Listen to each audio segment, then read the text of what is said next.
Donald Trump has not had really any success since he was sworn back in as president of the United States. His approval rating is 14 points underwater. His approval rating on every single issue, including immigration, is deeply underwater. His One Big Beautiful Bill is hugely unpopular, the least popular piece of legislation passed this century. Everything he has done has failed. His tariffs have raised costs for consumers. Inflation is rising. Job creation is slowing. The economy had a negative first quarter of the year. Everything under Trump is bad, and everything he has done has been a failure, with one exception. There is one area where Donald Trump has had an enormous, unprecedented amount of success, and that is with suing media companies for things they didn't do. In cases the media companies could easily win, but Trump somehow ends up securing massive settlements from them. And recently, of course, it happened with Paramount, the owner of CBS and, of course, 60 Minutes, that Trump sued, alleging, "You guys rigged the election by editing the interview," which they didn't, but they said, whatever, here's millions and millions of dollars anyway because we need to get this Skydance merger done. But this week, Donald Trump went out there on social media boasting about it while also putting other media outlets on notice that he'll do the same thing to you if you don't play by his rules. Here is what Trump put on Truth Social. Breaking news. We have just achieved a big and important win in our historic lawsuit against 60 Minutes, CBS, and Paramount. Just like ABC and George Slopadopoulous, CBS and its corporate owners knew that they defrauded the American people and were desperate to settle.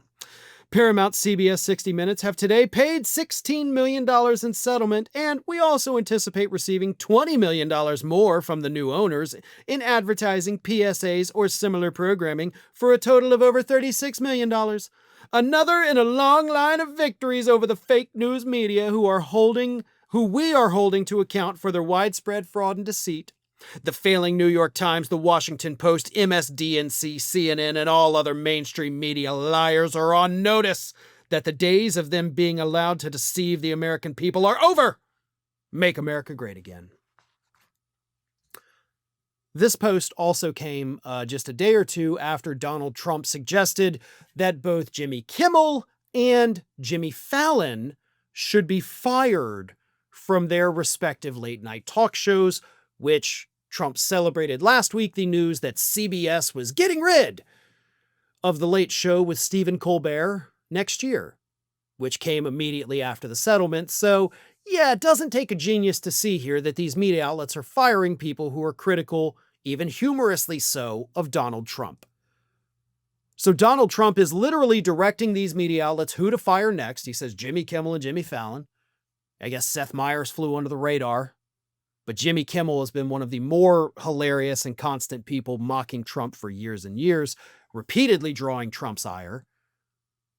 But Trump is emboldened. He is empowered.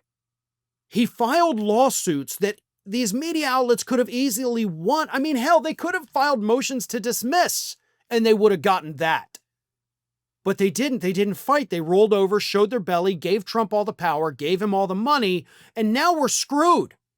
He thinks he controls the media because he does control the media. That's why he's suing Wall Street Journal now. And honest to God, it's going to be the most ironic thing in the country, in history, if Rupert Murdoch is the one person to stand up to Trump and beat the crap out of him. Like, is Rupert Murdoch somehow going to be the one to save American media after decades of destroying it? Honestly, kind of seems like that may have to happen. He's our last hope. Which is a horrible thing to say. It's a horrible thing to think.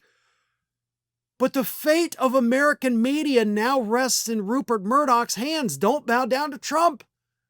Holy hell, how did we get into this situation? But here we are. So, let's see what happens. Thanks for watching, everybody. And if you're not already, please subscribe to the channel. We got fresh content every day for you. And if you want to follow us across social media, make sure you check out all of the social links that we have posted in the description of this video.